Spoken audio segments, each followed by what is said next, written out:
दोस्तों नमस्कार। कैसे हैं आप लोग? उम्मीद करता हूं कि आप लोग अच्छे होंगे।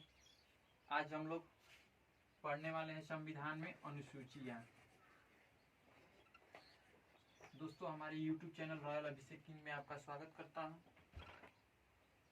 आज हम लोग पढ़ने वाले हैं अनुसूचियां के बारे में जानेंगे। देखिए दोस्तों, जो हमारा संविधान बना तो उसमें अनुसूचियां बनाई गई, भाग बनाए गए हमें समझने के लिए भाग बनाए गए थे। देखिए दोस्तों, मूल संविधान में जो था, मूल संविधान में कुल 8 अनुसूचियां थी, लेकिन वर्तमान में जो है कि 12 अनुसूचियां हैं। देखिए मूल संविधान में जो है, मूल संविधान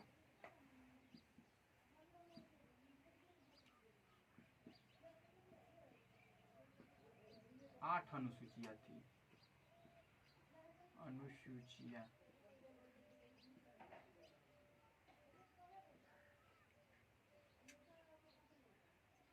देखिए दोस्तों, ये मूल संविधान होता क्या है? मूल संविधान ये होता है कि जब हमारा संविधान बनाया गया उस टाइम की बात कर रहा है कि जब संविधान बनाया गया उस समय 8 ही अनुसूची रखी गई थी, 8 अनुसूची बनाई गई थी। लेकिन जो वर्तमान में है,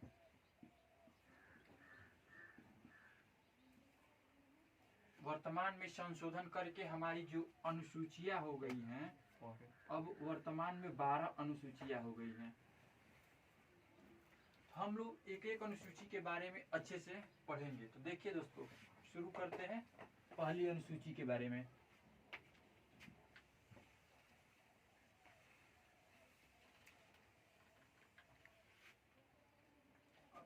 अनुसूची 1।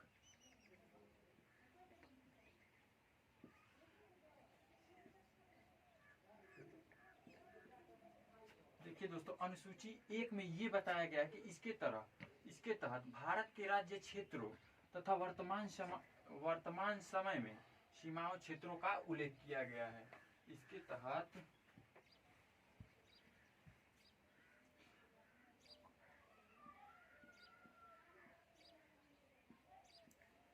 मतलब कि वर्तमान समय में इस अनुसूची में ये बताया गया, अनुसूची 1 में, कि हमारे संविधान में कितनी अनुसूचियां हैं। अनुसूची 1 में जो है ये बताया गया है कि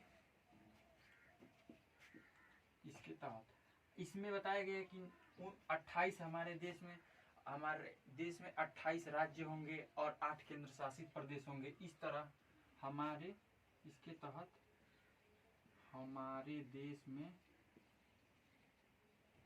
हमारे संविधान में, यानी भारतीय संविधान में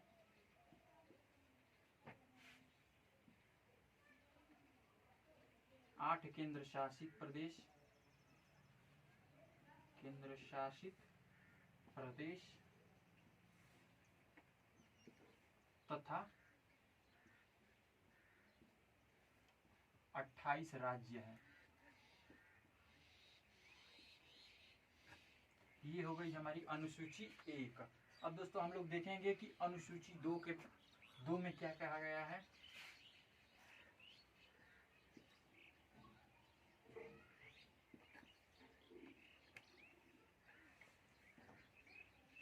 देखिए दोस्तों, अनुसूची 2 में ये कहा गया है कि किसी भी पदाधिकारी के वेतन के बारे में कहा गया है, जैसे राष्ट्रपति, उपराष्ट्रपति, प्रधानमंत्री, सांसद, इन सब के वेतन के बारे में कहा गया है। इसमें अनुसूची 2 में वेतन के बारे में कहा गया है। वेतन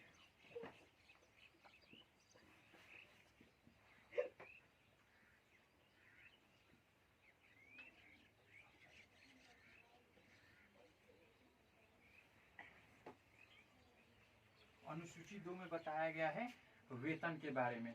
जैसे राष्ट्रपति के वेतन के बारे में बताया गया, जैसे राष्ट्रपति का जो है वर्तमान समय में 5 लाख, वर्तमान समय में राष्ट्रपति का वेतन जो है 5 लाख हो गया है।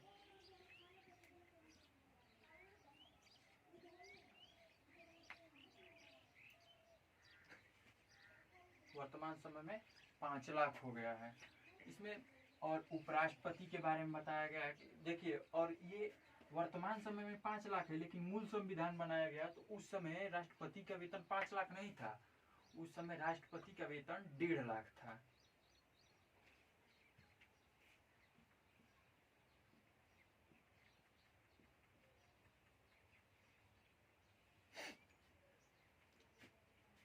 दोस्तों इस तरह से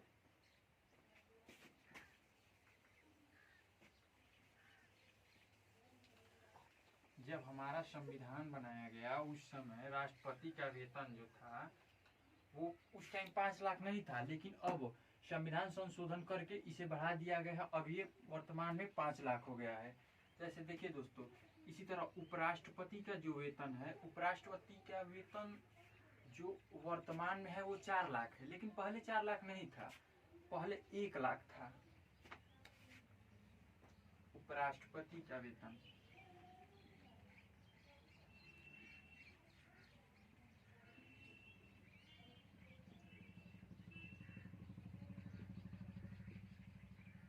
चार लाख है।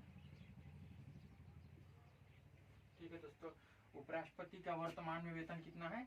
4 लाख। इसी तरह से लोकसभा स्पीकर का है, उसका भी 4 लाख है। और फिर राज्यपाल का 3,50,000 है। इस तरह से प्रधानमंत्री का जो है 1 लाख उसका वेतन है।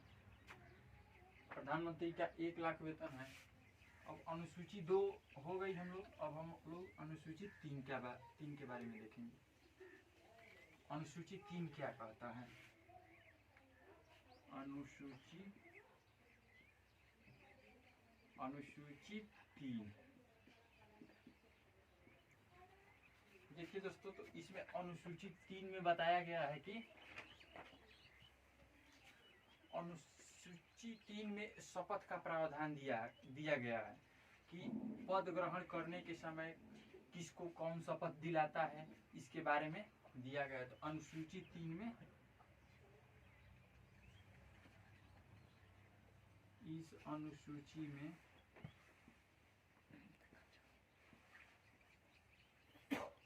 शपथ का प्रावधान है।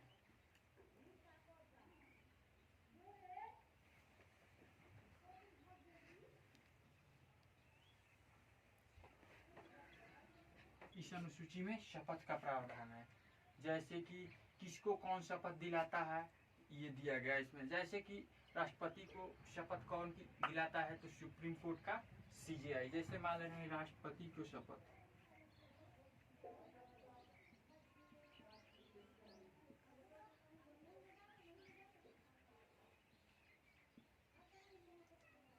को शपथ कौन दिलाता है, तो सुप्रीम कोर्ट।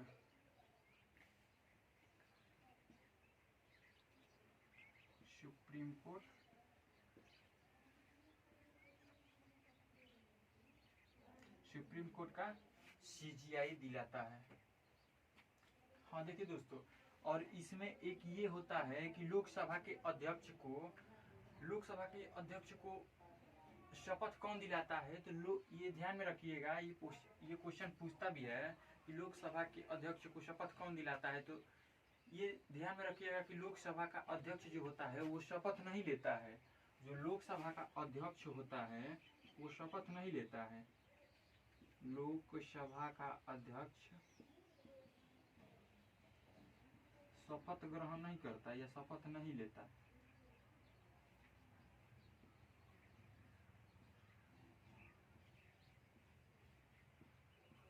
लोकसभा का अध्यक्ष जो होता है वो शपथ नहीं लेता है। इसी तरह से जैसे हाई कोर्ट के न्यायाधीश को शपथ कौन दिलाता है, जैसे हाई कोर्ट यानी H से हाई और C से कोर्ट, तो इसको सिंपल में लिख दे रहे हैं हाई कोर्ट, शॉर्ट में लिख दे रहे हैं H मतलब हाई, C मतलब कोर्ट। तो हाई कोर्ट के न्यायाधीश को शपथ कौन दिलाता है, तो हाई कोर्ट के न्यायाधीश को शपथ राज्यपाल दिलाता है। कौन दिलाता है? राज्यपाल।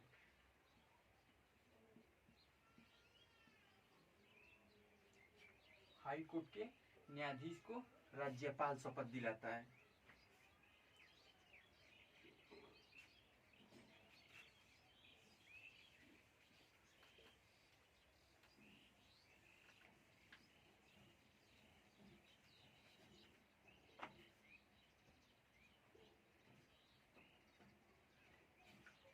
जैसे प्रधानमंत्री, जैसे मुख्यमंत्री को शपथ कौन दिलाता है,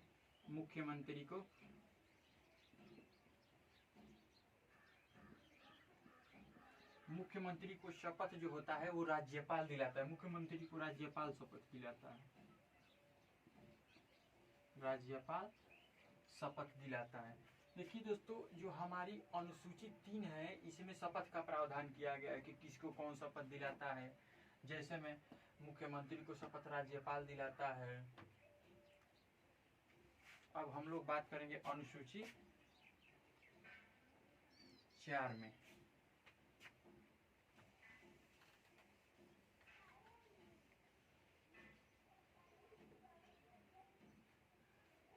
देखिए दोस्तों, अनुसूची 4 में जो है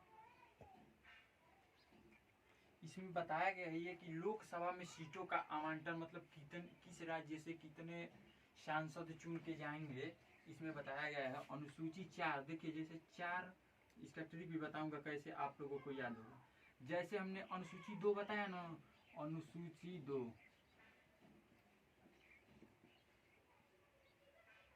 इसे याद करने का अच्छा नियम है। दो मतलब वेतन दो, क्या दो? वेतन दो। तो अनुसूची 2 में क्या है? वेतन है। वेतन के बारे में बताया गया है। मतलब दो, अनुसूची 2 में क्या है? वेतन। वेतन क्या दो? वेतन दो। तो आप लोगों को उम्मीद करता हूँ कि ये अनुसूची 2 याद हो गया। इस तरह अनुसूची 3 का भी बता दे रहा हूँ। अनुसूची 3 में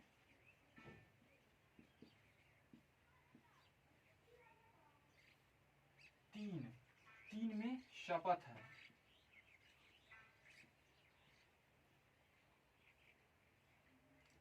देखो अनुसूची 3, तो 3 में 3 शब्द है। देखिए इसमें शपथ में 3 शब्द है, 1 2 3। तो इस तरह याद कर लेंगे आप लोग कि अनुसूची जो 3 है उसमें शपथ का प्रावधान किया गया है कि किसको कौन शपथ दिलाता है। अब हम लोग पढ़ेंगे अनुसूची 4। अनुसूची जो 4 है इसमें बताया गया है कि राज्यसभा में सीटों के आवंटन, इसमें अनुसूची 4 में रखा गया है राज्यसभा में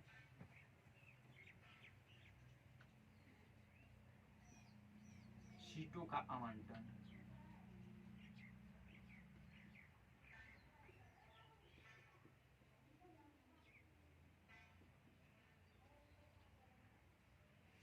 अनुसूची जो 4 है दोस्तों, उसमें राज्यसभा में सीटों का आवंटन रखा गया है। जैसे कि राजस्थान से 10 चुनकर जाएंगे, 10 सांसद चुन के जाएंगे। और मध्य प्रदेश से, देखिए दोस्तों, मध्य प्रदेश से जो है उससे 11 सांसद चुन के जाएंगे। जैसे देखिए मध्य प्रदेश से हमें याद करना है कि कितने सांसद चुन के जाएंगे। तो मध्य प्रदेश को एम इस तरह लिखते हैं ना, इसको मिटा दीजिए, ये बीच वाले को मिटा दीजिए। ये मिट गया तो कितना हो गया? 11। तो इस तरह से 11 सांसद मध्य प्रदेश से चुन करके जाते हैं। उत्तर प्रदेश से 31 सांसद चुन के जाते हैं। उत्तर प्रदेश से देखिए दोस्तों, उत्तर प्रदेश से 31 सांसद राज्यसभा में चुनकर जाते हैं। राज्यसभा में यूपी से 31 सांसद चुन के जाते हैं। तो अनुसूची 4 में ये बताया गया है कि राज्यसभा में सीटों का आवंटन किया गया है कि किस राज्य से कितने सांसद चुन करके जाएंगे वहां पे। अब हम लोग देखेंगे दोस्तों अनुसूची 5।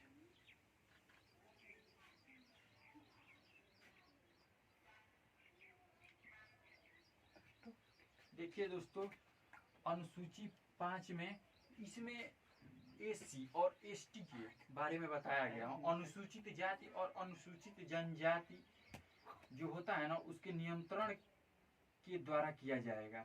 मतलब क्षेत्रों का, अनुसूचित जनजाति जो होगी, अनुसूचित जाति जनजाति के उसके क्षेत्रों का नियंत्रण किस प्रकार किया जाएगा उसके बारे में अनुसूची 5 में बताया गया है। एससी एंड एसटी, जैसे कि अनुसूचित जनजाति के बारे में अनुसूची 5 में बताया गया। देखिए दोस्तों इसे याद कैसे करेंगे, बहुत सिंपल है। जैसे देखिए ये 5 है ना, अनुसूची 5। जैसे देखिए यहाँ पे ये 5 है अनुसूची। देखिए तो ये जैसे 5 है ना, तो इसी तरह इसका भी देखिए इसमें एस मिल रहा है ना, एस 5 के जैसा है। देखिए ये 5 है ना, वो एस जैसा कुछ दिखाई दे रहा है ना। और देखिए तो एससी हो जाएगा। और एसटी में भी देखिए इसमें भी एस जो है 5 की तरह दिखाई दे रहा है। तो इस तरह से हम लोग बताएंगे कि अनुसूची जो 5 में है उसमें SC और ST के बारे में बताया गया है। अनुसूची 5 में SC ST के बारे में बताया गया है। अब अनुसूची 6 पढ़ेंगे हम लोग। अनुसूची 6 में क्या बताया गया है।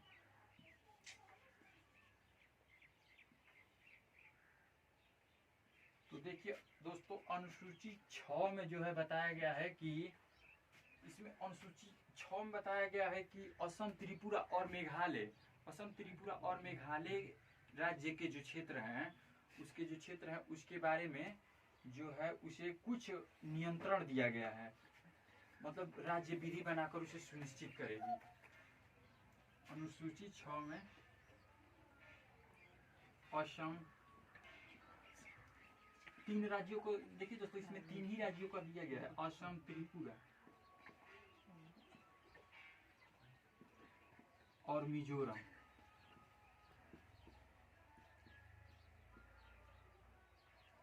राज्य विधि बनाकर इसे सुनिश्चित करेगा, मतलब कि इसे की अनुसूची 3 में जो है असम, त्रिपुरा और मिजोरम, ये जो 3 राज्य हैं, और इसमें इनके बारे में जो है वो कोई भी कानून या कुछ भी बनाना होगा तो इसे राज्य विधि बनाकर इन लोगों को छूट दिया विधि बनाकर ये सुनिश्चित करेगी। जैसे देखिए दोस्तों, अनुसूची 6 में है ना, तो इसे कैसे याद करेंगे हम लोग, तो ये 3 राज्यों को कैसे एक बार में याद करेंगे ये हम बता रहे हैं आपको। देखिए जैसे असम, ए से असम हो गया, टी से त्रिपुरा, सॉरी दोस्तों यहाँ पे मेघालय भी है, असम, त्रिपुरा, मेघालय, मिजोरम, ये 4 राज्य हैं। इसके इन चारों राज्यों के बारे में दिया गया है इसमें अनुसूची 6 में। जैसे देखिए हम एक ट्रिक बता रहे हैं, इसकी तरह से आप चारों राज्यों को आसानी से याद कर लेंगे। जैसे देखिए ATM स्क्वायर एक ट्रिक है, इस ट्रिक के माध्यम से हम लोग ये याद करेंगे कि A से हो गया क्या, असम, T से त्रिपुरा और M से मेघालय,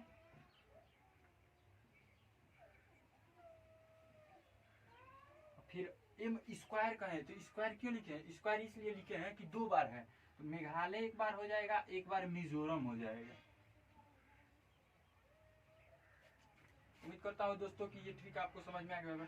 A से असम, T से त्रिपुरा, M से मेघालय और M से मिजोरम। देखिए दोस्तों यहाँ पे M 2 बार लिखा गया है, M का स्क्वायर किया गया है, ये स्क्वायर है, तो स्क्वायर का मतलब कोई भी संख्या का उसी संख्या से 2 बार गुणा किया जाता है। तो इस तरह असम, त्रिपुरा, मेघालय, मिजोरम के बारे में इसमें बताया गया अनुसूची 6 में। अब हम लोग जानेंगे अनुसूची 7।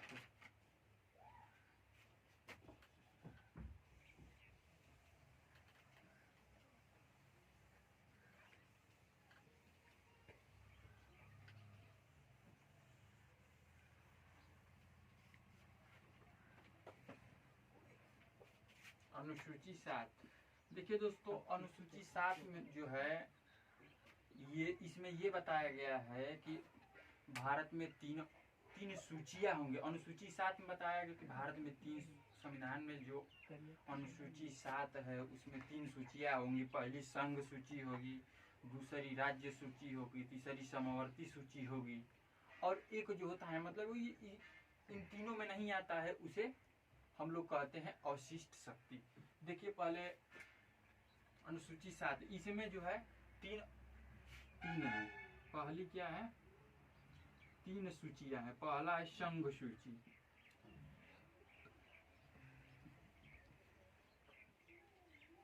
देखिए दोस्तों संघ सूची हम किसे कहते हैं, संघ सूची जो होता है इस पर कानून बनाने का अधिकार जो होता है संसद को प्राप्त है। संघ सूची पर कानून बनाने का अधिकार जो होता है वो संसद को होता है। जैसे इस सूची में जो है इनमें कुछ दोस्तों देखिए इस सूची में कुछ विषय दिया गया है, विषय के बारे में हम लोग जानेंगे। जैसे विषय का मतलब ये है दोस्तों, जैसे राष्ट्रीय आपात हो गया, आयात निर्यात, मुद्रा हो गया, बैंकिंग हो गया, परमाणु ऊर्जा, GST इत्यादि चीजें आती हैं। जैसे आयात,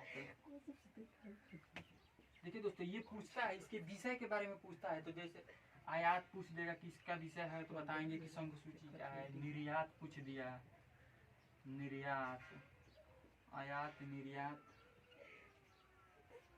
और फिर से राष्ट्रीय आपात, राष्ट्रीय आपात हो गया, मुद्रा हो गया,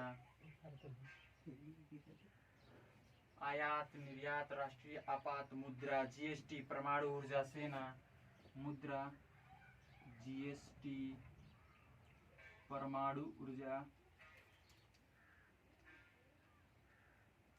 मतलब इसमें जो विषय बनाया गया है उसमें ये सब मतलब लिखा गया है कि इसके बारे में, सबके बारे में वर्णन किया गया है। तो यही पूछता है, जैसे पूछ देगा आयात किस सूची का विषय है तो हम लोग बताएंगे कि आयात जो है वो संघ सूची का विषय है। अब दूसरी हमारी जो सूची होती है वो राज्य सूची होती है।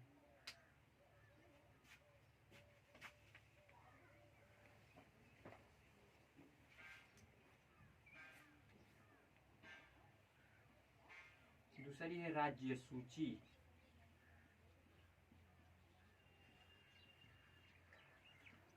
राज्य सूची पर अधिकार बनाने का किसे प्राप्त है? राज्य सूची पर जो है वो कानून बनाने का अधिकार वो राज्य सरकार को है। तो जैसे इसमें भी कुछ विषय दिया है। हाँ दोस्तों, एक चीज बताना भूल गए कि संघ सूची में पूछता है ये कितना विषय होता है। तो देखिए संघ सूची में 100 विषय है, वर्तमान में 100 विषय है। संघ सूची में वर्तमान में 100 विषय है। और पूछ दिया कि राज्य सूची में वर्तमान में कितने विषय हैं, तो राज्य सूची में वर्तमान में 61 विषय हैं। राज्य सूची में वर्तमान में 61 विषय हैं। राज्य सूची पर कानून बनाने का अधिकार किसे प्राप्त है? तो राज्य सूची पर कानून बनाने का अधिकार राज्य सरकार को है। और उसके बाद से हाँ, तो इसमें राज्य सूची में कुछ विषय रखा गया है, जैसे कि स्वास्थ्य रखा गया है, पंचायत रखा गया है, नगर पालिका रखा गया है, और कब्रिस्तान, शमशान, पुलिस, कारावास, इसी में सब रखा गया। जैसे कि पुलिस, इसका जो विषय है इसमें लिखा गया है पुलिस, कारावास, पुलिस कारावास हो गया, पुलिस कारावास, मेला,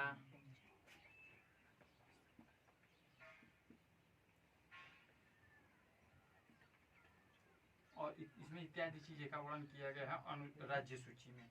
अब हम लोग देखेंगे संघ सूची। तीसरी सूची कौन सी है? संघ सूची। नहीं, पहली संघ हो गया, दूसरा राज्य हो गया, तीसरा समवर्ती सूची।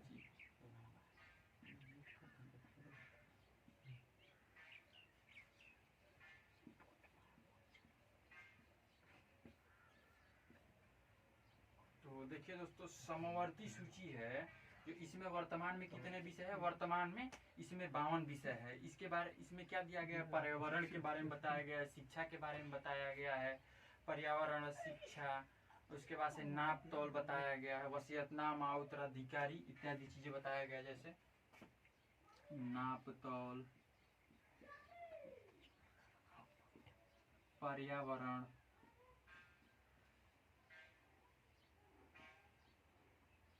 नाप तौल, पर्यावरण हो गया,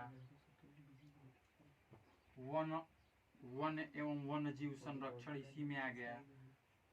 तो ये हमारी जो 3 सूचियां होती हैं। और इसमें समवर्ती सूची में विषय कितने होते हैं? इसमें कुल 52 विषय हैं।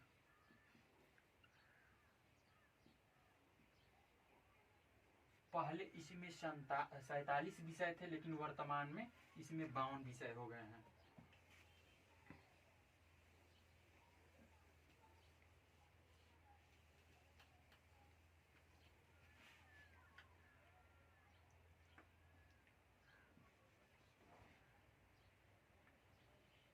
अब दोस्तों देखेंगे हम लोग क्या? अनुसूची 8। अनुसूची 8 में जो है इसमें मूल संविधान में कुल 14 भाषाएं थी। अनुसूची 7 में ये पहले बताया गया था कि मूल संविधान में कुल 14 भाषाएं थी, लेकिन वर्तमान में कितनी भाषाएं हो गई हैं? वर्तमान में 22 भाषाएं हो गई हैं। लेकिन मूल संविधान में जो थी मूल भाषाएं वो कितनी थी, 14 थी। आइए हम लोग सारी भाषाओं के ना इस पे बताते हैं आप लोगों को जो कौन कौन सी भाषा थी। तो उसके लिए एक छोटा सा ट्रिक लिखना होगा। आप यदि वो ट्रिक याद कर लेंगे तो आप बता देंगे जो मूल संविधान में 14 कौन कौन सी भाषाएं थी। तो उसके लिए एक ट्रिक है दोस्तों, लिखिए, देखिए बता रहा हूँ, ध्यान से देखिएगा, तुरंत याद हो जाएगा। अब्बा संत कम कम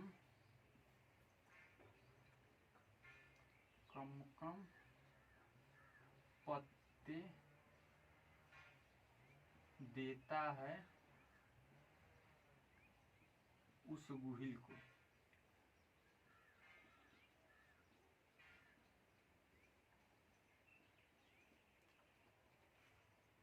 अनुसूची 8 में मूल संविधान में 14 भाषाएं थी। कितनी भाषाएं थी?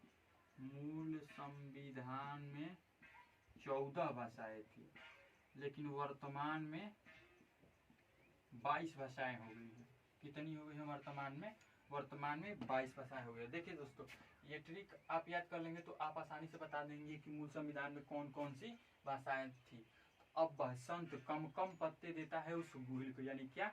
अब्बा संत कम कम पत्ते देता है उस गुहिल को। देखिए बता दे रहे हैं दोस्तों, देखिए अ से कौन सी भाषा हो जाएगी? असमिया, पशमिया।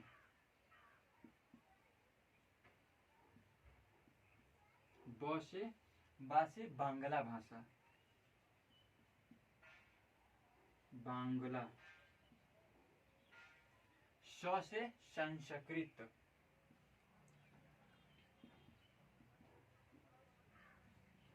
स से कौन सी भाषा हो गई? संस्कृत। त से तमिल, और क से कौन सी भाषा हो गई? कश्मीरी।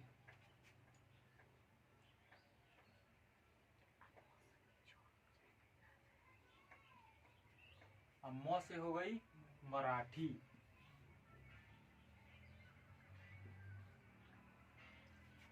और फिर क से हो गई कन्नड़,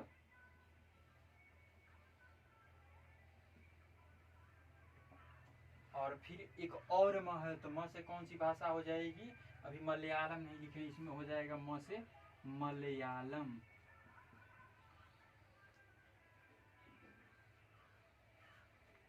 पत्ते, प से हो जाएगा पंजाब, प से पंजाबी, पंजाबी भाषा हो जाएगी। ते से तेलुगु भाषा होगी, ते से तेलुगु नहीं लिखते हैं, नहीं लिखते हैं, ते से तेलुगु। और देता है, इसका कोई मतलब नहीं है, मतलब आज के जमाने में कोई किसी को कुछ नहीं देता है, तो इसका मतलब नहीं है। आज के जमाने में कोई किसी को कुछ नहीं देता है, इसलिए इसका जो है कोई महत्व नहीं है। और देखिए यहाँ पे उस से उर्दू भाषा हो जाएगी, उर्दू, उसे उर्दू भाषा हो गई। और उस गु से हो जाएगा गुजराती, गु से गुजराती हो गया, गुजराती। ही से कौन भाषा हो गया? ह से हिंदी। कितनी भाषाएं हो गया दोस्तों? 1 2 3 4 5 6 7 8 9 10 11 12 13। अभी एक भाषा है जो छूट रहा है। तो हाँ देखिए दोस्तों, ये जो है ना ऊ है ना, तो इसको 2 बार लेंगे, तो एक बार ऊ से उर्दू भाषा हो गया, एक बार ऊ से उड़िया भाषा हो जाएगा, उर्दू उड़िया। तो इस तरह से देखिए दोस्तों, मूल संविधान में कुल 14 भाषाएं थी। उस भाषाओं के यहाँ पे हम ट्रिक्स के माध्यम से बता दिए कि अब्बा संत कम कम पत्ता देता है उस गुहिल को। तो देखिए अ से असमिया हो गया, ब से बांग्ला भाषा हो गया, स से संस्कृत भाषा हो गया, त से तमिल हो गया, क से कश्मीरी हो गया, म से मराठी हो गया, क से कन्नड़ हो गया, म से मलयालम हो गया, प से पंजाबी हो गया, त से तेलुगु हो गया, उ से उर्दू हो गया, उड़िया हो गया, और फिर गु से गुजराती हो गया, ही से हिंदी हो गया, और इसका कोई महत्व नहीं है। ठीक है दोस्तों, इस तरह से हमारी जो अनुसूची 8 थी उसमें ये मूल संविधान में 14 भाषाएं थी। अब देखिए दोस्तों, हम लोग पढ़ेंगे अनुसूची 9 के बारे में।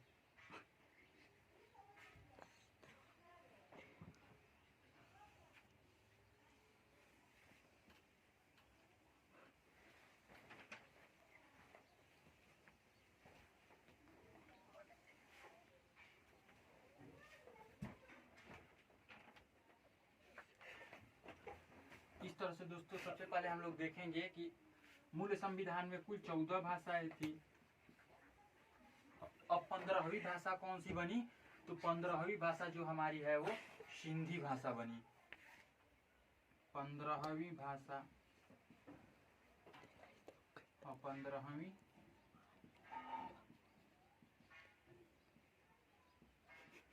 भाषा जो थी हमारी सिंधी हो गई। दोस्तों ये पूछता है इसमें ये किस संविधान संशोधन के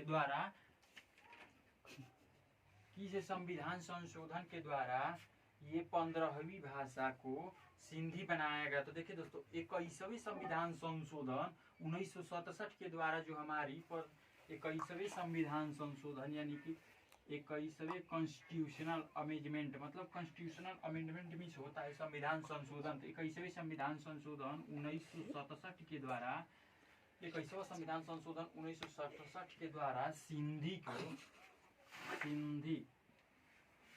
भाषा जो है वो 21वें संविधान संशोधन 1967 के द्वारा संविधान में जोड़ा गया था।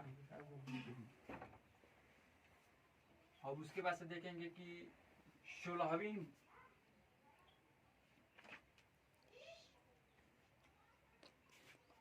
अब देखिए फिर संविधान में कब संशोधन करके जोड़ा गया।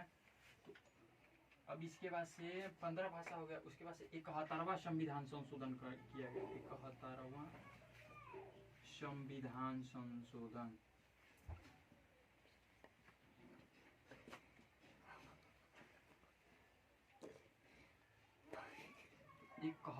संविधान संशोधन कब किया गया था? 71वां संविधान संशोधन 1992 में किया गया था। 1900 यानी कि 71वां कॉन्स्टिट्यूशनल अमेंडमेंट 1992 में। और इस समय जब 71वां कॉन्स्टिट्यूशनल अमेंडमेंट किया गया तो इस समय 4 भाषाओं को जोड़ा गया, नेपाली, मणिपुरी और कोंकणी।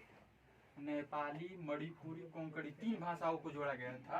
71वां संविधान संशोधन किया गया उस समय 3 भाषाओं को, नेपाली, मणिपुरी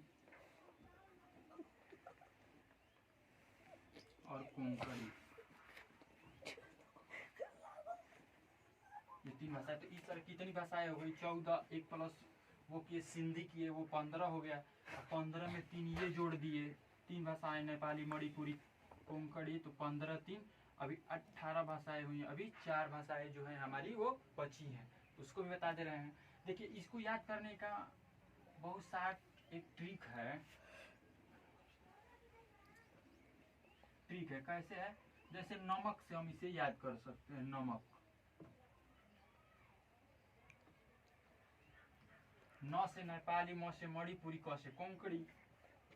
न से नेपाली, म से मणिपुरी और क से कोंकणी। इस तरह से इसको याद कर सकते हैं नमक से। ट्रिक हो गया नमक इसका। अब देखिए फिर संविधान संशोधन किया गया, उसके बाद से फिर 4 भाषाओं को जोड़ा गया। इस तरह से हमारी जो वर्तमान में भाषाएं हैं वो 22 भाषाएं हैं। अभी हमारी 18 भाषाएं हो गई है। देखिए फिर कब 92वां संविधान संशोधन किया, 92वां कॉन्स्टिट्यूशनल अमेंडमेंट 2002। जब 92वां कॉन्स्टिट्यूशनल अमेंडमेंट 2 किया गया तो इसमें ये बताया गया कि इसमें 4 भाषाओं को जोड़ा गया, बुडो, डोगरी, मैथिली और संथाली। इसमें 4 भाषाओं को जोड़ा गया, बुडो, डोंगरी,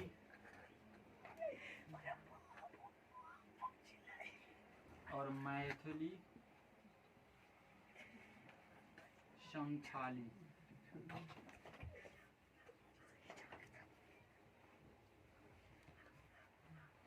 बोडो, डोगरी, मैथिली, संथाली, ये 4 भाषाओं को जोड़ा गया। तो इस तरह से हमारी कितनी 18 भाषाएं हो गई थी। फिर 4 भाषाओं को जोड़ेंगे तो 19, 20, 21, 22 इस तरह से हमारी जो है वर्तमान में भाषाएं कितनी है, वर्तमान में कुल 22 भाषाएं हैं।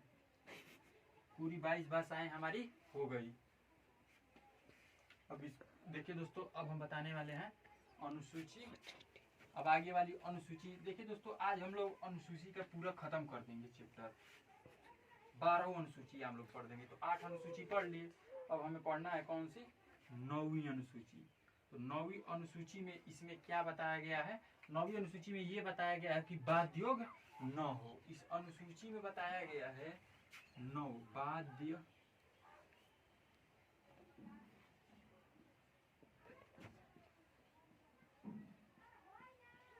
वाद्योग न हो।